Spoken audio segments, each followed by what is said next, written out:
हरे कृष्णा। राधे राधे। कृष्ण दासी के चैनल में आप सभी प्यार प्यारे हरि जी भक्तों का स्वागत है। और आप सब कैसे हो? कान्हा जी की कृपा से आप सब ठीक होंगे। तो कार्तिक मास का 17वां अध्याय सुनाने जा रही हूँ। कथा अच्छी लगे जो शेयर भी करना। श्रीमन नारायण नारायण नारायण।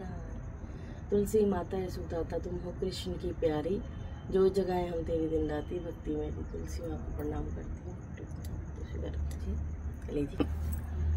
सूत जी बोले, हे मुनिगणों, एक बार श्री नारद जी ने समस्त वेदों के ज्ञाता व्यास जी से पूछा कि हे व्यास जी, ब्रह्मचारी, गृहस्थ, वानप्रस्थ और सन्यासी इन चारों आश्रमों में से गृहस्थाश्रम को ही श्रेष्ठ क्यों माना गया है? इस संबंध में जानने की मेरी प्रबल इच्छा है। हे महर्षि, आप तो स्वयं ज्ञाता है, किंतु फिर भी आपने पूछा है तो मैं बताता हूँ। जैसे सभी नदियों समुद्र में आश्रय पाते हैं और जैसे जीव माता का आश्रय पाकर जीवित रहते हैं, वैसे ही भिक्षु, सन्यासी, ब्रह्मचारी, यात्री, विद्यार्थी और जीविका से रहित व्यक्ति गृहस्थों का आश्रय पाकर सुख पाते हैं। इस संबंध में मैं तुम्हें एक प्राचीन कथा सुनाता हूँ। प्राचीन काल में तानपाद नामक एक राजा था, जिसका उत्तम नामक एक पुत्र था, जो बड़ा ही बलवान किंतु मदिरापान का व्यसनी था। उसकी स्त्री का नाम बहुला था। राजा के पुत्र का नाम उत्तम था। राजा उत्तम अपनी पत्नी बहुला से अत्यधिक प्रेम करता था। एक बार राजा उत्तम ने वैश्य का नृत्य देखते हुए मदिरापान किया और अपनी पत्नी से भी मदिरा पीने को जिद करने लगा, किंतु उसकी पत्नी ने ऐसा करने से स्पष्ट मना कर दिया। इस पर राजा उत्तम ने क्रोधित हो उसे त्याग दिया और वन में छुड़वा दिया। किंतु जब वह मदिरा के प्रभाव से मुक्त हुआ तो उसे अपने किए का बड़ा पछतावा हुआ, किंतु अब रानी का वियोग सहने के अतिरिक्त और क्या ही किया जा सकता था। इसके उपरांत उसने दूसरा विवाह नहीं किया और रानी के वियोग का दर्द हृदय में लिए राजकाज कार्य में लीन हो गया।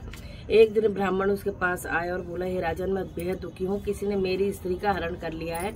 अब आप ही उसे ढूंढ कर लाओ। हे ब्राह्मण देव, मैं भला उसे कैसे ढूंढ कर ला सकता हूँ? मैं तो यह भी नहीं जानता कि तुम्हारी स्त्री को कौन दिशा में कौन ले गया है। ब्राह्मण बोला, राजन, आप प्रजा से कर के रूप में उसकी आय का छठा भाग लेते हैं, अतः प्रजा की रक्षा करना आपका कर्तव्य है। यदि प्रजा अपने घर में सुरक्षित नहीं है तो ऐसे राजा का क्या लाभ? राजन, हमारे राजा होने के कारण आपका कर्तव्य बनता है कि आप मेरी पत्नी को खोज कर मुझे दें। किंतु विप्रवर, मैंने तुम्हारी पत्नी को कभी देखा तो नहीं है। वह कैसे स्वभाव अथवा रंग रूप की है? आश्चर्य से राजा ने कहा। तब ब्राह्मण ने बताया कि हे राजन, वह कठोर वचन बोलने वाली, कर्कश स्वभाव की कथा तथा कुरूपा है। मैं उसकी निंदा नहीं कर रहा, बल्कि उसकी पहचान बता रहा हूँ, क्योंकि वह जैसी भी है मेरी अर्धांगिनी है। तब तो राजा का आश्चर्य और भी अधिक बढ़ गया। उसने कहा, हे ब्राह्मण देव, जब तुम्हारी स्त्री ऐसी कुरूपा और कठोर स्वभाव वाली है तो क्यों तुम उसे दोबारा पाना चाहते हो? देव योग से उससे तुम्हें छुटकारा मिल गया, अब कोई और सुंदर सुभाषिणी स्त्री से विवाह कर लो। नहीं राजा, ब्राह्मण ने बोला, मेरी स्त्री मेरे धर्म और कर्म की अर्धांगिनी और उसकी रक्षा करना मेरा परम धर्म है। जो पुरुष अपनी स्त्री की रक्षा नहीं करता उसका वंश बिगड़ जाता है। जो व्यक्ति अपनी धर्म पत्नी को उचित सुख और सहयोग नहीं देता उसके पितर अपने लोक से गिरकर नरक लोक चले जाते हैं। ब्राह्मण के ऐसे वचन सुनकर विवश हो राजा ने स्वयं ही उसकी पत्नी को खोजने का निर्णय लिया और ब्राह्मण को आश्वासन देकर विदा करने के पश्चात रथ पर सवार होकर चल पड़ा। वह बारी बारी से चारों दिशाओं में उस ब्राह्मणी को खोजने लगा। तत्पश्चात वह एक वन में पहुंचा, जहाँ उसने एक आश्रम देखा। आश्रम में जाकर राजा ने आश्रम पर एक ऋषि को बैठे देखा। वह उसके समीप पहुंचा। ऋषि ने भी राजा को देखकर, मगर आश्चर्य की राजा को देखकर भी ऋषि ने उसे किसी प्रकार की आदर सत्कार का हुक्म न किया। उसके मनोभावों को समझकर त्रिकाल यज्ञ ऋषि बोले, मैं जानता हूँ कि तुम राजा उत्तानपाद के पुत्र हो, मगर यहाँ किस कारण से आए हो? आश्चर्य से राजा ने कहा, हे मामुने, एक ब्राह्मण के घर कोई स्त्री का हरण करके ले गया है। मैं उसी खोज में निकला हूँ, मगर आपने ना तो मुझे अर्घ्य दिया और न ही किसी प्रकार का आदर सत्कार किया। इसका क्या कारण है? हे राजन, तुम अर्घ्य के योग्य नहीं हो। तुम इस समय उसके पात्र नहीं हो, क्योंकि तुमने अपनी निरपराध स्त्री का त्याग किया है। यदि स्त्री का धर्म पति की तन मन से सेवा और उसकी आशाओं का पालन करना है तो पति का भी कर्तव्य है कि वह उसका यथोचित सम्मान करे। जहाँ स्त्रियों का मान होता है वहाँ देवताओं का वास होता है। कहीं भी कहा गया है, यत्र पूज्यन्ते नारी तत्र वसति देवो। हे राजन, इसके विपरीत जहाँ नारी का अपमान होता है वहाँ कभी सुख शांति नहीं रह सकती। इतना सुनकर राजा का सिर लज्जा से झुक गया। तत्पश्चात वह बोला, भगवान, आपने मेरी आंखें खोल दी, अब कृपया मेरा मार्गदर्शन करें। आपने अपने से पहले मैं उस ब्राह्मण के लिए चिंतित हूँ। आप कृपा कर यह बताएं कि उस ब्राह्मण की स्त्री को कौन हर ले गया है, क्यों हर ले गया और इस समय वह कहाँ और किस दशा में है? तब ऋषि ने ध्यान लगाकर बताया, हे राजन, अदिति नामक बलाक नामक राक्षस बहुत उस ब्राह्मणी को घर से ले गया है। उसे उत्पलावर्त वन में रखा हुआ है। अब तुम उसे ढूंढकर ब्राह्मण से उसका संजोग कराओ। यह सुनकर राजा ने प्रणाम किया और रथ पर सवार होकर उत्पलावर्त वन में जा पहुंचा। वन में उसकी दृष्टि एक स्त्री पर पड़ी जो एक वृक्ष के नीचे बैठी थी। बिल्वक बिल्व फल खा रही थी। उसका रंग रूप और नयन नक्श ठीक वैसे ही थे जैसे ब्राह्मण ने बताए थे। अतः उसे देखते राजा ने पहचान लिया कि यही ब्राह्मण की स्त्री है। उसके निकट जाकर उसकी शंका के समाधान हेतु राजा ने पूछा, हे कल्याणी, तुम कौन हो और इस वन में क्यों आई हो? राजन, मैं अति रात्र की पुत्री और विलास पुत्र की पत्नी हूँ। मैं अपने घर में सो रही थी कि बलाक नामक के राक्षस ने मेरा हरण कर लिया और यहाँ से ले आया। यहाँ लाने के बाद ना तो उसने मुझे किसी प्रकार कष्ट दिया, ना ही मेरा सतीत्व नष्ट करने की चेष्टा की।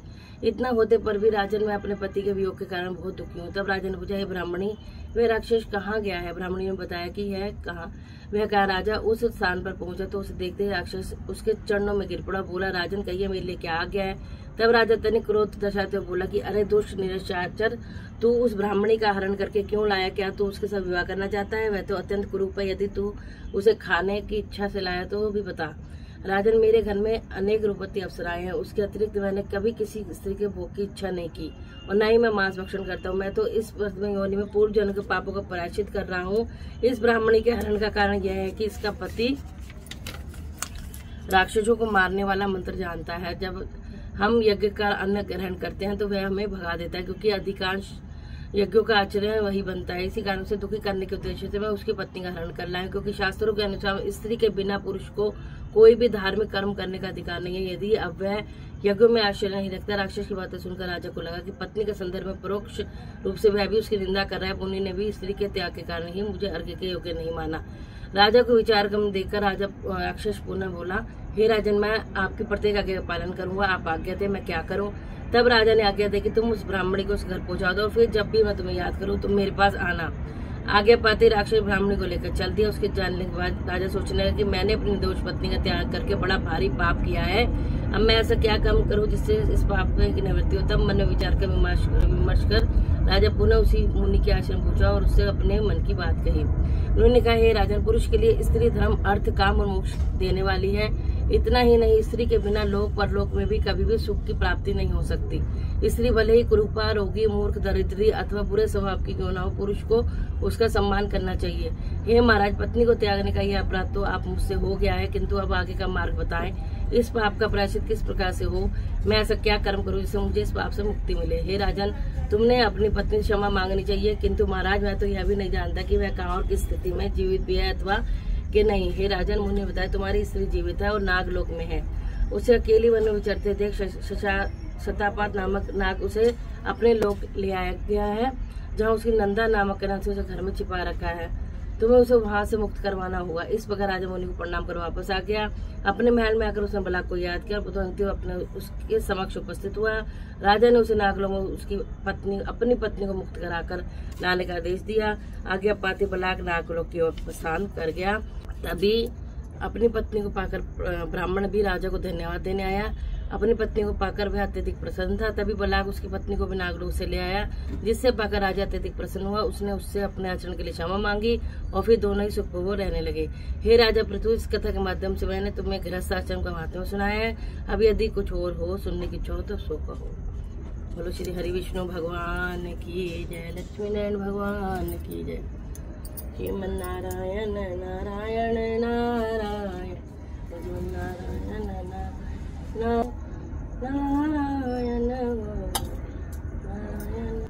तुलसा महारानी नमो नमो, हरि की पटरानी नमो नमो। कौन से महीना बुतसरा महीना हुई हरियाली, आषाढ़ महीना बुतसरानी, सावन मास हुई हरियाली। तुलसा महारानी नमो, हरि की पटरानी नमो नमो। कौन से महीना हुई तेरी पूजा, कौन से महीना हुई सगाई, कार्तिक मास हुई तेरी पूजा, मकसद सगाई। तुलसा महारानी नमो नमो।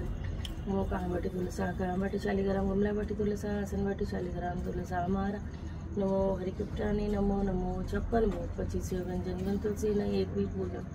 तुलसा महारानी नमो नमो, हरि की पटरानी नमो नमो। जो तुलसा में जी की आरती गावे, बसी वैकुंठ परम पद पर। जो तुलसा में जी की आरती गावे, मनवांछित वाले सिद्धि पावे। तुलसा हमारा तुलसी माता ही सुख दाता, तुम हो कृष्ण की प्यारी, जो जगाए हो तेरी दिलाती भक्ति।